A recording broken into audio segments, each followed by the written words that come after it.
صبغة الله ومن أحسن من الله صبغة ونحن له عابدون. بسم اللہ الرحمن الرحیم نحمدہ ونصلی علی رسولہ الکریم. بیٹیاں اللہ تعالیٰ کی عظیم نعمت ہیں، لیکن بہت سارے لوگ بیٹیوں کے ملنے پر اظہار ناراضگی کرتے ہیں، ناگواری کا اظہار کرتے ہیں. ایک مسلمان ہونے کے ناطے جس کا عقیدہ یہ ہے کہ اللہ جل شانہ جس کو چاہتے ہیں بیٹیاں دیتے ہیں، جس کو چاہتے ہیں بیٹے دیتے ہیں، اس کے باوجود ایک انسان کا ناگواری کا اظہار کرنا یہ قابل غور بات ہے. اور صرف ہم ہی نہیں، بہت سارے انبیاء کرام، حضرت لوط علیہ السلام کی صرف بیٹیاں تھیں، حضرت ابراہیم علیہ السلام کو اللہ تعالیٰ نے صرف بیٹوں سے نوازا تھا، حضرت محمد مصطفیٰ صلی اللہ علیہ وسلم کو اللہ تعالیٰ نے بیٹیاں بھی عطا فرمائی تھیں، بیٹے بھی عطا فرمائے تھے. لیکن بیٹے سارے ہی اللہ تعالیٰ نے چھوٹی عمر میں ہی اپنے پاس بلا لیے. اللہ تعالیٰ کی قدرت ہے.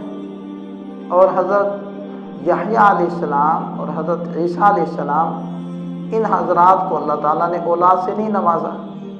تو ساری مثالیں انبیاء کرام کی زندگی میں ملتی ہیں ہمیں. پھر ایک مسلمان ہو کر ناراضگی کا اظہار، ناگواری کا اظہار، اور یہ ایک جاہلوں والی رسم ہے کہ جو حال کا یہ طرز عمل تھا کہ بیٹا ملنے پر خوشی کا اظہار کرنا اور بیٹی ملنے پر ان کا غمگین ہو جانا. قرآن کریم میں اس کے بارے میں آتا ہے وَإِذَا بُشِّرَ أَحَدُهُمْ بِالْأُنثَىٰ، کہ جب ان میں سے کسی ایک کو بیٹی کی پیدائش کی خوشخبری دی جائے، ظَلَّ وَجْهُهُ مُسْوَدًّا، اس کا چہرہ غصے کی وجہ سے سیاہ ہو جاتا ہے، وَهُوَ كَظِيمٌ، اندر ہی اندر گھٹتا ہے، يَتَوَارَىٰ مِنَ الْقَوْمِ مِنْ سُوءِ مَا بُشِّرَ بِهِ، اور اس بری خبر کی وجہ سے اپنی قوم سے چھپتا پھرتا ہے. اور کیا سوچتا ہے أَيُمْسِكُهُ عَلَىٰ هُونٍ أَمْ يَدُسُّهُ فِي التُّرَابِ، کہ اس کو ذلت کے ساتھ باقی رہنے دوں یا اس کو مٹی میں چھپا دوں، یعنی زندہ دفن کر دوں. أَلَا سَاءَ مَا يَحْكُمُونَ، اللہ تعالیٰ ارشاد فرماتے ہیں کتنے برے فیصلے کر رہے ہیں. علامہ ابن قیم رحمہ اللہ نے فرمایا کہ اللہ کو ناراض کرنے کے لیے بندے کا یہی عمل کافی ہے کہ وہ اللہ کی دی ہوئی نعمت یعنی بیٹی پر ناگواری کا اظہار کرے. اور ایک دوسرے مقام پر ارشاد فرمایا فَإِن كَرِهْتُمُوهُنَّ فَعَسَىٰ أَن تَكْرَهُوا شَيْئًا وَيَجْعَلَ اللَّهُ فِيهِ خَيْرًا كَثِيرًا، کہ اگر تم ان بیٹیوں کو ناپسند کر رہے ہو تو ہو سکتا ہے کہ تم کسی چیز کو ناپسند کرو اور اللہ تعالیٰ نے اس کے اندر تمہارے لیے خیر کثیر رکھی ہوئی ہو. امام صالح فرماتے ہیں کہ امام احمد بن حنبل رحمہ اللہ تعالی کہ ہاں جب بھی بیٹی کوئی پیدا ہوتی تو وہ فرماتے کہ ہاں انبیاء کرام بھی بیٹیوں کے باپ رہے ہیں. حضرت مغیرہ بن شعبہ رضی اللہ عنہ کی روایت ہے کہ حضور نبی کریم صلی اللہ علیہ وسلم نے ارشاد فرمایا ان اللہ حرم علیکم عقوق الامہات ووعد البنات، اللہ تعالیٰ نے تمہارے اوپر والدین کی نافرمانی اور بیٹیوں کو زندہ دفنانا حرام کر دیا. اسلام سے پہلے، اسلام کی روشنی سے پہلے جو حال عرب اپنی بیٹیوں کو زندہ دفن کر دیا کرتے تھے، اسلام نے ان کو آ کر بچایا ہے، یعنی عورت کو تحفظ اسلام نے دیا ہے. لہذا حضرت قیس بن عاصم رضی اللہ عنہ نبی پاک صلی اللہ علیہ وسلم کی خدمت میں آئے، عرض کرنے لگے کہ یا رسول اللہ، میں نے جاہلیت کے زمانے میں اپنی بیٹیوں کو زندہ دفن کیا، اب میرے لیے کیا اس کی تلافی یا تدارک ہے؟ تو آپ علیہ السلام نے ارشاد فرمایا ہر ایک بیٹی کے بدلے میں ایک غلام آزاد کرو. انہوں نے عرض کیا کہ یا رسول اللہ میرے پاس غلام نہیں ہے، ہاں البتہ اونٹ ہے.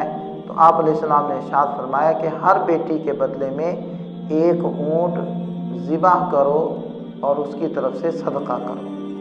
بیٹیوں کی اچھی پرورش پر اور ان کی پیدائش پر اظہار خوشی پر کیا ملے گا؟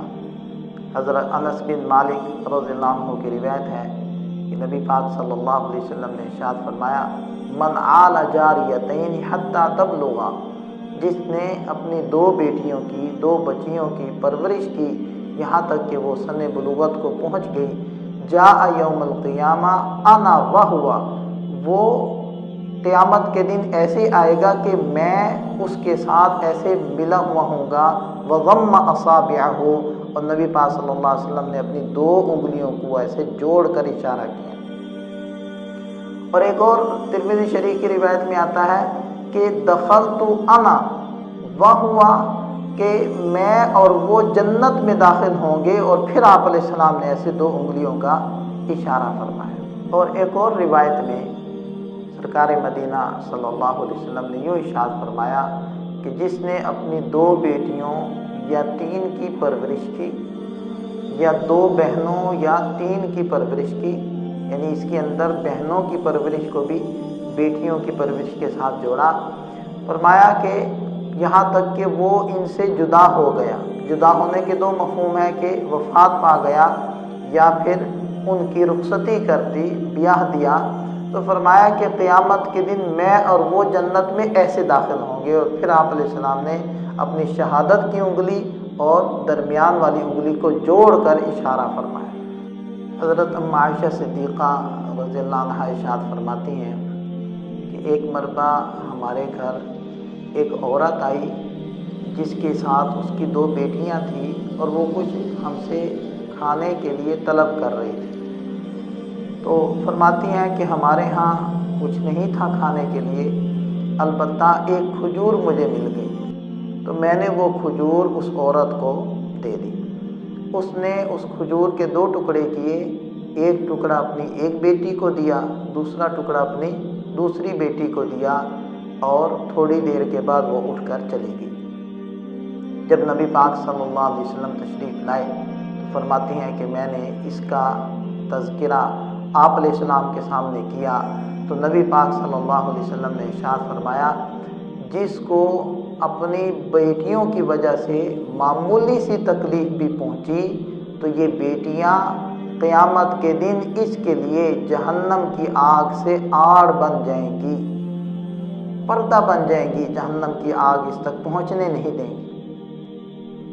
حضرت جابر بن عبداللہ رضی اللہ عنہ ارشاد فرماتے ہیں کہ نبی پاک صلی اللہ علیہ وسلم نے ارشاد فرمایا کہ جس کی 3 بیٹیاں ہوں وہ ان کی اچھے طریقے سے پرورش کرے، ان پر رحمت اور شفقت کے ساتھ پیش آئے، ان کی کفالت کرے تو جنت اس کے لیے واجب ہو گئی۔ تو فرماتے ہیں کہ جو حضرات سامنے بیٹھے تھے ان میں سے ایک نے پوچھا کہ یا رسول اللہ، جس کی 2 بیٹیاں ہوں اور وہ ان کے اچھے طریقے سے پرورش کرے، کیا اس کے لیے بھی یہ فضیلت ہے؟ تو نبی پاک صلی اللہ علیہ وسلم نے ارشاد فرمایا ہاں، اس کے لیے بھی یہی فضیلت ہے۔ اس کے بعد حضرت جابر رضی اللہ عنہ فرماتے ہیں کہ ساری قوم یا وہ سارا مجمع جو اس وقت وہاں بیٹھا تھا وہ یہ سوچ رہا تھا کہ اگر ہم ایک بیٹی کے بارے میں بھی آپ علیہ السلام سے پوچھ لیں گے تو آپ علیہ السلام ایک بیٹی کے لیے بھی یہی فضیلت بیان فرمائیں گے جو 3 یا 2 بیٹیوں کے لیے بیان فرمائیں گے۔ تو کس قدر اونچا مقام ہے، اور یہ اہمیت کس نے بیان کی؟ اسلام نے بیان کی۔ جاہلیت میں تو بیٹیوں کو اپنے لیے عار سمجھا جاتا تھا، تو گویا کہ عورتوں کی، بچیوں کے حقوق کی بات سب سے پہلے اسلام کرتا ہے۔